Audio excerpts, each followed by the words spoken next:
I am back once again to end this grand Q&A trilogy.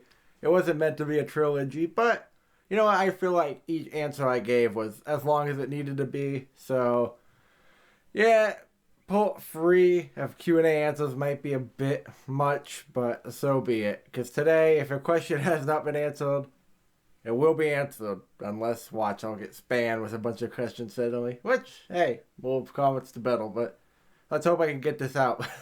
The Q&A must end at some point. I got some videos to work on. Anyway, let's get on to it. Also, the response to the past 2 videos has been nice, so I appreciate that. Anyway, next question on YouTube, of course. Now, there's one more Instagram question, by the way. We'll get to that at the end. Michael Hussey, who has been on the channel a while. I've seen his comments for a long time now, and I do appreciate that. He asked, do you have a PlayStation 3, and how do I put Blu-rays in it? Well, to answer your first question, I do have one, Mr. Michael Hussey. Drag this bad boy out for you. I can start downloading games anyways, it's still shutting down. I got, it's heavy as fuck. I got the original model because, the PS2 backwards compatibility and all that. HDMI out. Figured good for capturing footage. So I'm happy to have that model. I used to have the slim PS3, the second model. How do I put Blu-rays in it? Well, for you, Michael Hussey, because I was not sure, I have figured out the answer for you. Insert the Blu-ray disc that you want into your PS3, obviously. You know that. But instead of choosing the game tab, on the home menu, go over to the video tab, and then you should see, like, you know, the disc name, like the name of the movie, and then click on that. Alright, thank you for your question. On to the next guy. This guy, Wave Masters, he asked 2 questions. Actually, he asked a bunch of questions. So I gotta, damn it, I'm not prepared. I gotta click read more. If there's just a cut, just know, because I got the mouse going between 2 monitors, so getting it over to read more is a long, complicated fucking Lord of the Rings level journey. Alright. Hey, sorry for not commenting in a while, but just know I've been watching. Anyway, I'll figure some questions. And you did, which I appreciate. Now, Wave Master's commented a long time ago, so I'm glad to see him back. What was the most difficult shot to get in a video? There's been a few of them. You know what? I'm just going to take you to the scene of the shot and explain it there. Alright, my most difficult shot might surprise you because it's not like one of the big ones. Like, it just took so fucking long. So, in my video, and if you haven't seen it, I recommend it. It's one of my best videos ever. My Xbox original rescue mission video. It's a big grand adventure. It's really cool. And I will toot my own horn about that. That video is good. It's awesome. And, there's a scene, right? Well, it was going to be a funny bit. Well, I'm dressed in one costume. Alright, we got the Xbox original home. It's all damaged. It's got to be, you know, the doctor, somebody's got to clean it. It's in bad health.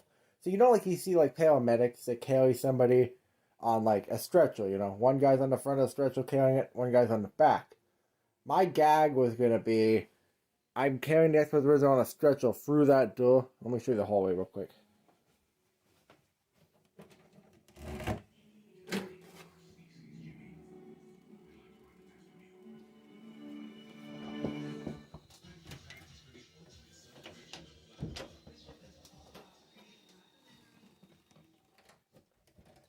That was to give you an idea. I can't talk in the hallway because people are sleeping. That's just to give you the idea of what I'm dealing with. There's not a lot of room in that little space. And the idea is, I'm going to come in through the door carrying the stretcher. And then as it passes by, I'm going to be carrying the back of the stretcher in a different costume. That's kind of the gag. It's the same guy carrying both ends. I was like, how? You know, I think you've seen those gags before on the show. It was like going at the beginning of the Congo line and the same guy at the back. That's a funny little gag.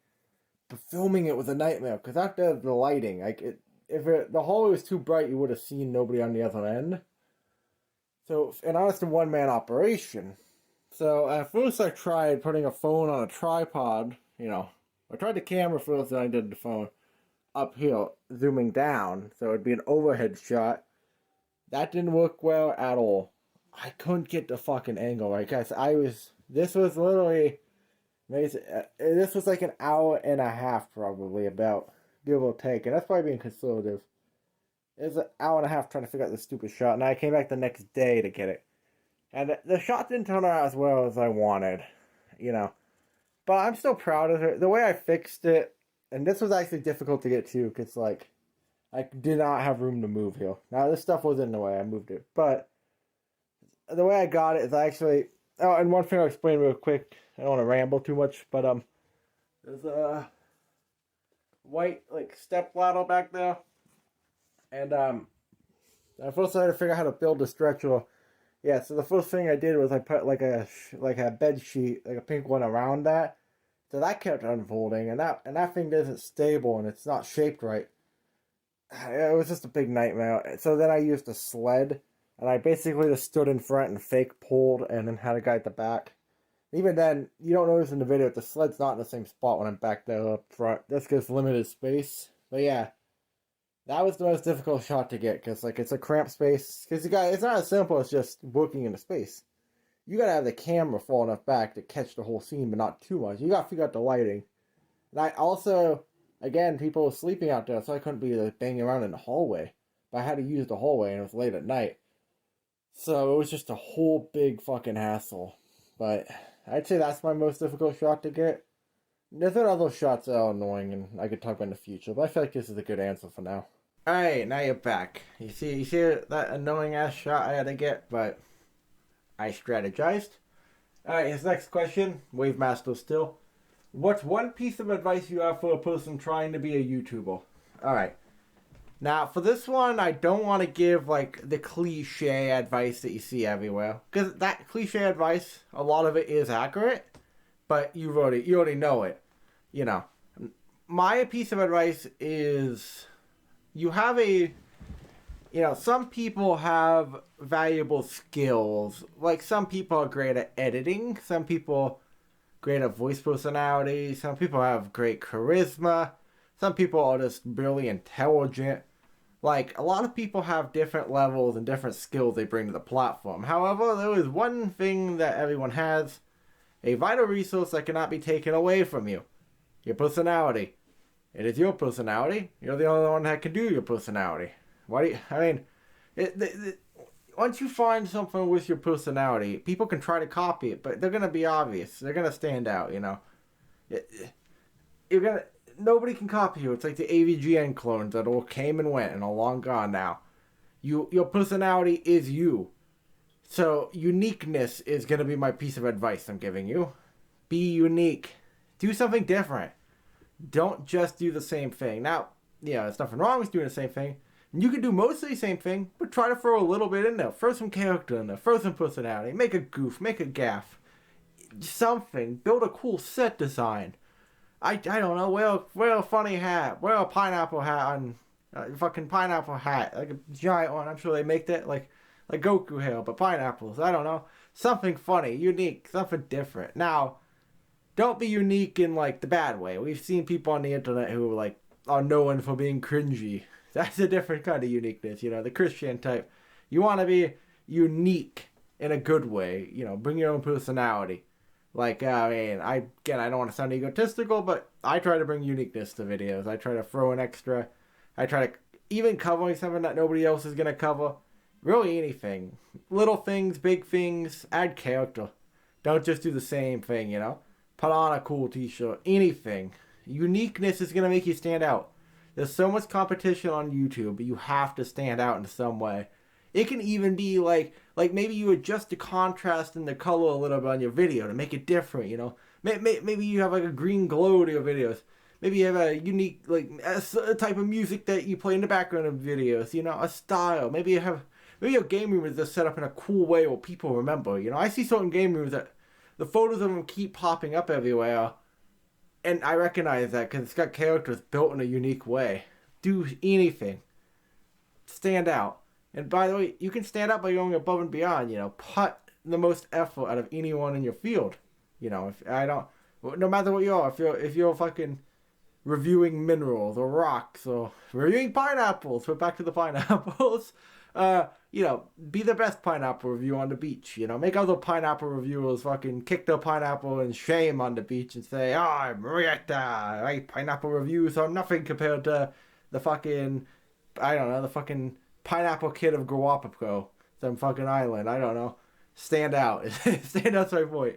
Try to do something different. I mean, again, I don't want to be egotistical. But I'm doing a game pickups video soon, and I'm gonna change up how I do a game pickup videos. I'm gonna add a lot to it. I'm gonna put some fun into it. And again, the uniqueness is for everyone. It will turn a lot of people off, but try to be unique. Uniqueness is my tip, I guess. Unique. I think I have it in my Instagram bio. Uniqueness over perfection. Perfection is boring. Don't be fucking Mr. I am in a suit and we are giving a lecture today. Nintendo, a Japanese company. As simple as that, be like, hey, we're talking about Nintendo, yeah, fucking Mario. One is more fun than the other. And they can both have the same information, they can both convey the same idea. How you present those ideas, how you present that information can make the difference. Be fun. Be different. You don't even have to be fun. It's uniqueness over perfection. That's what I'm trying to get past. Alright, our next question comes from Retro Gaming Star The Rebirth. Or I just call him Retro Gaming Star, but his channel is being reborn. It's building back up. He asked the question, hey man, will you ever do a collection of your PlayStation 2 games? Yes. And my PlayStation 2 games collection is so small that I'm going to put it in this video right now. Alright, I'm now in the storage room. And, showing off the PlayStation 2 games. Not too many of them. Just a few I'll show you real quick. I don't collect for the PS2 that much, but I've been planning on getting more into it. The first one, Rocky. I don't know anything about this game really. I think it's multiplat. I don't know how I came across this one. The Getaway, PS2 exclusive. That's why I grabbed it. I have yet to play it. Pac-Man World Rally is like a kart racing game. You guys don't know this. Well, you might know one fact. I have a video on this channel about this game called Pac Guy. And I've always had a plan to launch this whole Pac-Man, Pac Guy themed series. I have a lot of ideas for it, but it's just been on the back burner. And that game was going to be part of it. And Giant Citizen Kabuto. This game it's something. I have yet to play, but it got great reviews. Because the same company that made this Armed and Dangerous, a game I consider extremely underrated. That's why I bought this game. The company honestly didn't make too many games that looked interesting, but this was like the other one I wanted to check out. It got good reviews, so one day I will finally play it. Alright, our next question comes from another guy who's one of these people who, he doesn't comment all the time, but I'm always happy to see him pop up in the comments, just to know he's still around. JF asks, what's the easiest way to collect games? Now this is an interesting question, because how do you define the easy part, right? Convenience, easiest way is eBay. eBay is the easiest, you order it from your house and it shows up. But it's not financially the easiest, because it's like, if you go to a job, right, that's not convenient or easy, so it's like you're taking the money from the job, an act is not easy, you're doing the act, it's not easy to buy game. Anyway, this is getting too much in the weeds. eBay is the easiest if you want to spend the money, and honestly, I will defend eBay. There's a stigma around eBay that's like that's where you go to spend too much money, but honestly, compare eBay to like any retro game shop, it's not that big of a difference. You're still paying that retail fucking secondhand market price anyway. So at that point, just go to eBay. And let's say, a lot of people don't live around a game store. So eBay's the easiest way for that. Game store, if you have one in your town, that seems pretty easy. You don't have to wait for shipping. And also, the climate's changing. Because, I collect, Xbox Original a lot. And for the longest time, you go to Value Village or Goodwill, $2.99, $3.99. I picked up a lot of great games that way. But in the last 2 years, the climate shifted with that. Now you go to Goodwill or something, you won't find any fucking Xbox original games at all. They fucking... I should have taken advantage of the days where there was a wall of them at Valueville. It's fucking 25 of them sitting there. One day. So eBay is honestly going to be the easiest way at this point. I'm just sorry, I just gotta say. Some collectors don't like eBay. Stigma around it. eBay's the easiest. I'd say eBay. Or Facebook groups in your area. If your town has like a trading post or something, that's going to be the easiest. You just drive to the person's house, pick it up. I mean, I picked up 360 the other day, well, a few weeks ago, that it was literally a house I could see from mine. So it was like a 25-second walk. So, I mean, that was pretty easy. So Facebook groups, local ones, and or eBay. That's gonna be the way to go. Honestly, I still thrift. I like Goodwill, but Goodwill's a waste of time. 99% of the time these days. It used to not be. It used to be good, but now it's a waste of time. Honestly, you go then you find Jackal, but we're all the drug addicts chasing the dragon. The good games at Goodwill dragon. We're all chasing that fucking high that we all had at one point. And what if today they have a GameCube for a nickel? I can't miss out on that. But Goodwill's not convenient or easy these days. Alright, the last two questions come from Wave Masters again. And then there'll be one on Instagram I told you about. Where do you see your channel in 5 years? That's tricky. 5 years from now. It's hard to say. It's never going to be huge, and I'm aware of that. I accept that, you know. If I'd make a different types of videos if I wanted the channel to blow up and be huge, you know. But I would like it to be bigger. I see it being bigger.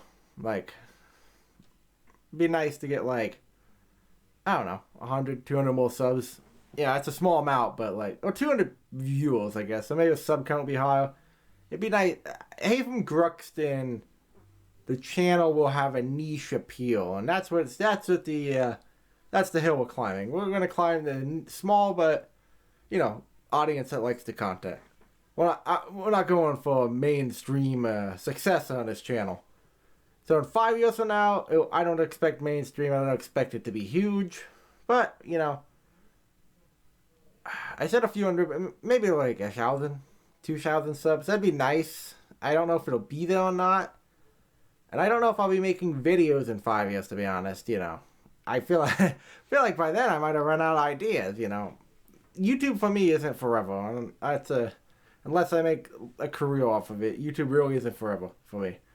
You know, eventually, like old people, my time on the platform will come and go. I'll lose relevance. The game collecting community will die as well. You know, I'll run out of ideas for videos, gaming related or not. And that's fine. You know, but the next 5 years is going to be pretty fun. You got a lot of ideas in 5 years. But it'd be nice at the end of those 5 years, 2,000 subs or something. That'd be nice. Do I see myself there? I don't know. But I do see, obviously, more viewers in 5 years. That'll be nice. You know, regulars commenting is really what I'm looking for. 5 years from now. I don't know, man. I didn't see myself here 5 years ago. I mean, a lot can happen in 5 years. A lot can change this fucking globally and with everything. Who knows where the fucking planet will be in 5 years or anything, or entertainment. I mean, Vine came and went. TikTok's now huge. I mean, I don't use TikTok really, but it's big. It's a giant thing. Fortnite became huge. I mean, in 5 years, a totally different game, a totally different app, a little fucking new piece of technology might be the big thing, you know? Who knows what entertainment online will be in 5 years? YouTube could shut my channel down in 2 years. I don't know. So it's really hard to answer that, but, you know, 5 years. Still a small channel, but hopefully 2,000 or so subs. That'd be nice. So, again, that's like my rough prediction, but it's hard to know in 5 years exactly. Okay, and Wave Master's final question. Worst part about making a video? Well, it's depending on the video, you know. There's terrible parts and good parts, but overall, my least favorite part about making a video is when I got the mic stand coming out here. I'm in front of my desk, recording straight audio, like into Audacity, because like, you know, like a lot of my videos, like even like, I don't know, the snow one or something, that's for reference. Like when it's just me talking over a non-related video, recording the audio is a pain, getting it right, and like eliminating mouth noises and stuff. Like, and I'm not the only one. Like a lot of people have talked about like mouth noises and like stupid noises that get made when you're just trying to fucking speak into a mic. And it doesn't happen so much on video, but I swear to God I catch a cold every time I record audio. Literally. Like, I think it's psychological. Like, I start having nasal issues. I start, like, literally I get the symptoms of a cold every time I do audio recording. It's like the brain knows. It's trying to sabotage me. So, recording audio, like, straight, definitely the worst part, I'd say. Yeah, I can't, like, obviously, other things, like, can go wrong. Like I talked about earlier, like the most difficult shot to get. That was annoying, but you know. So like live action stuff can be annoying, but also I guess like the thrifting videos, it's not really that big of a deal. But like trying to film but not be detected by other customers and people walking around with a lot of people, that can be tricky and a bit annoying. But I'm gonna say recording straight audio. Alright, and finally, I know it's a ghetto way to film a screen, but let's check out Instagram, where I got that final comment on my photo announcing this. Big's meme. What the fuck is up with that picture? Have you hit rock bottom? As you can see, I am drinking a giant bottle of wine and smoking a cigarette. Have I hit rock bottom? Let me tell you something, buddy. I never hit rock bottom. Oh, it's alcohol.